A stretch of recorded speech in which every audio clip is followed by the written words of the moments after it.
Senior woman, listen to me for a moment. There are 5 brutal truths about having a boyfriend after 60 that most people will never say out loud. I'm going to say them. And if you stay with me to the end, you will understand one thing very clearly. You are not too picky. You are not too old. And you are definitely not difficult. You are finally seeing what most women only realize when it's already too late. By the time we get to the 5th reason, I'm going to show you the hidden psychological trap that makes so many senior women stay in relationships that drain them and how to avoid it completely. Once you see it, you won't be able to unsee it.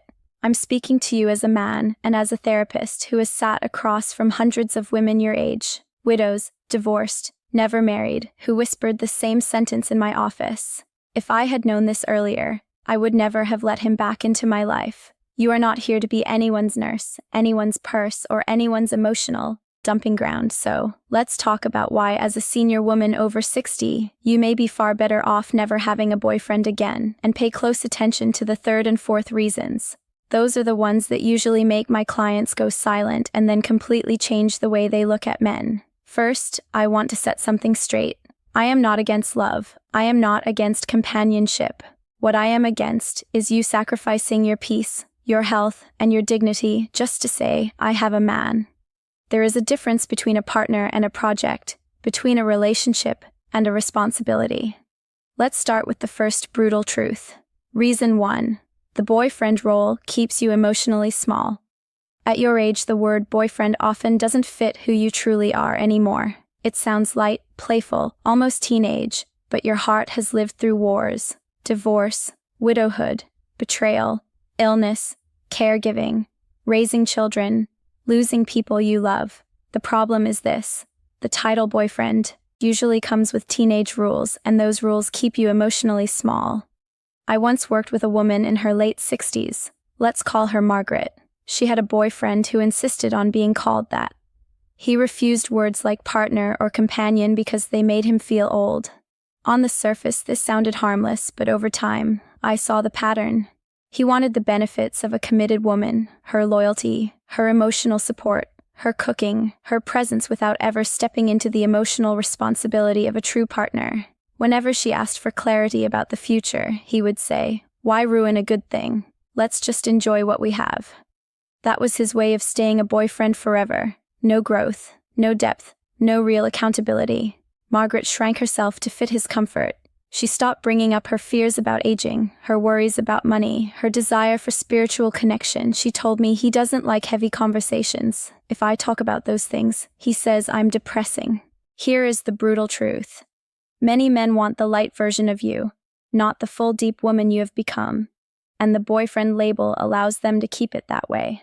Ask yourself, in your last relationship, did you feel you could bring your whole self, your grief, your wisdom, your fears?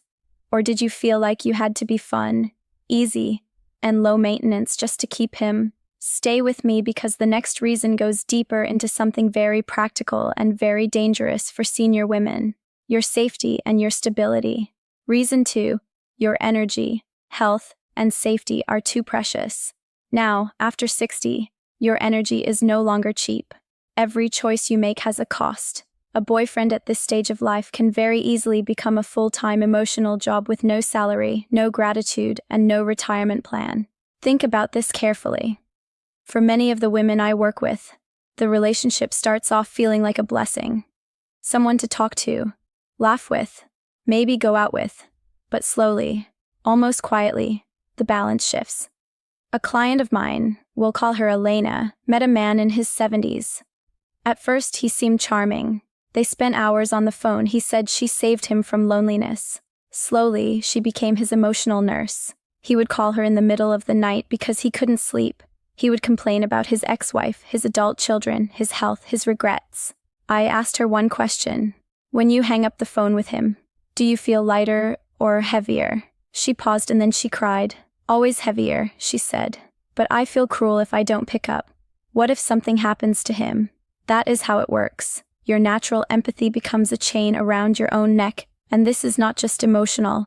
There is also physical safety. Meeting new men. often through online platforms, often in unfamiliar places, creates real risk at a time when your body is more vulnerable and your recovery is slower. You have worked decades to reach a place where your life is finally yours. So ask yourself honestly, does having a boyfriend now bring more safety or more anxiety, more peace or more pressure? In a moment, I'm going to talk about the third reason, which is more subtle, but incredibly powerful. How having a boyfriend at this age can actually stop your emotional and spiritual growth.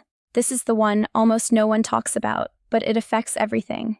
Reason 3. A boyfriend can freeze your growth at the level of his comfort. By the time you are over 60, you are not just older, you are ripening.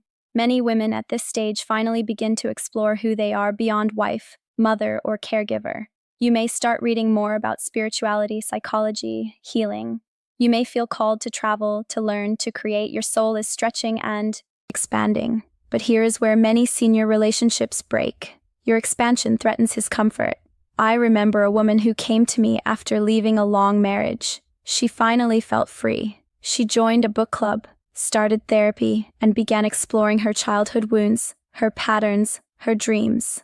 She met a man who liked her very much until she started changing. At first, he praised her growth, but as she became more self-aware, more grounded, and more honest about what she needed, he grew irritated. He would say things like, "You used to be so easygoing," or, "You're overthinking everything now." He did not want her growth. He wanted her familiarity. Your journey after 60 is often about integration, bringing together all the parts of you that you had to hide or ignore in earlier years just to survive. But when you take on a boyfriend, especially one who is emotionally underdeveloped, you unconsciously start editing yourself again.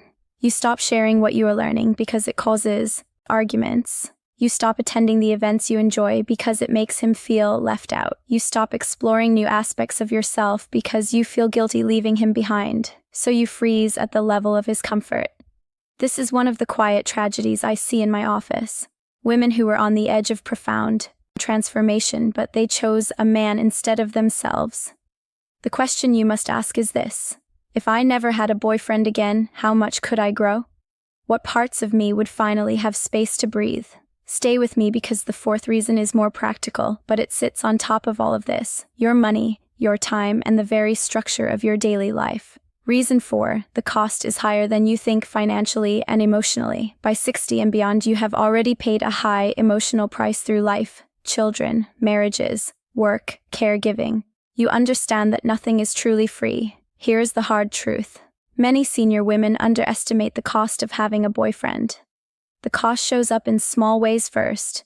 You spend money on outings, gifts, phone calls, data, rides.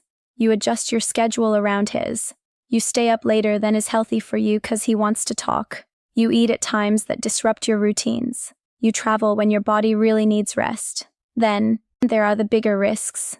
Moving him into your home temporarily, putting his name on things for convenience, paying more and more of the bills because his finances are complicated. Some women have told me, he moved in just while he was looking for a place, and 5 years later, he's still here paying for nothing, but I feel bad kicking him out.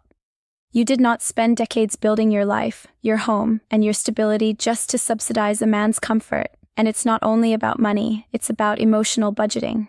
You only have so much emotional energy each day. Sharing your inner world with someone who cannot meet you emotionally is expensive. You wake up tired, not from age but from emotional overwork. Your peace of mind is your greatest currency. Now everything you allow into your life should protect it, not drain it. In a moment, we are going to talk about the fifth reason. This is the deepest one. It has nothing to do with money or schedules and everything to do with your soul. This is the psychological trap that keeps women in painful relationships far longer than they should stay. If you understand this, you will see very clearly why never having a boyfriend might actually be the most loving thing you ever do for yourself. Reason 5. You deserve sacred love, not leftover attention. Here is the brutal truth that many of my male clients will never admit publicly. Some men seek senior women not because they value their wisdom, but because they assume you will tolerate more and demand less. They believe you are afraid of being alone. They count on that fear. They rely on the story that says at your age you should be grateful anyone wants you. Let me say this clearly as a man and as a therapist. That story is a lie. If you accept a boyfriend out of fear of loneliness, you are training your brain to believe that your own company is not enough. You are telling your nervous system that you are incomplete without male attention, and then every time he disappoints you, but you stay, you deepen the wound. This is the trap. You confuse occasional comfort with real companionship. You trade your deep need for being seen, understood, and cherished for small crumbs of attention. A call here, a visit there, a compliment when he needs something from you. I remember a woman who stayed with a man for years, even though he repeatedly told her, "I am not committing to anything serious." She kept hoping he would change. She said, "He doesn't treat me the way I truly want, but I'm scared that if I leave, I'll never have anyone again." Eventually, I asked her a direct question. What if your life's purpose in this season is not to be chosen by a man but to finally choose yourself? She went silent. Then she said, "No one has ever said that to me. You deserve a love that meets you at the level of your soul, not a man who half shows up because he's bored, lonely, or needs a caretaker." And here's the most important point. When you decide you will never again accept the role of boyfriend's emotional mother, boyfriend's bank account, or boyfriend's therapist, you free your heart for something far better. Whether that is deep sacred friendship, a community of women, spiritual connection, or in rare cases, a truly mature partner. The real question is not, should I have a boyfriend after 60? The real question is, what is the highest, healthiest form of love that fits the woman I have become? If the answer is a calm, peaceful, self-directed life with no romantic partner, that is not a failure. That is wisdom. If one day a man enters your life who adds peace instead of chaos, who respects your boundaries, supports,